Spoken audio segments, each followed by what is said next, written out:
Real talk lang, pera ang kakampi mo sa pagtanda mo.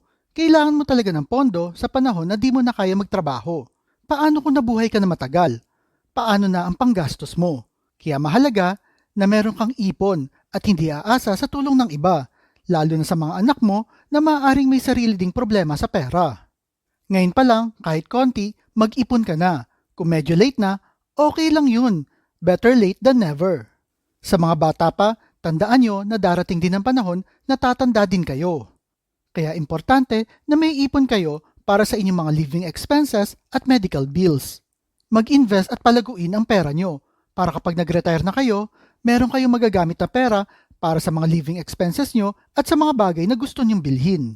Tandaan na ang pag-iipon mo ngayon ay ikaw din naman ang makikinabang at kung may magandang puso ka, pwede ka rin makatulong sa iba kahit na wala kang trabaho dahil meron kang perang nagtatrabaho para sa'yo.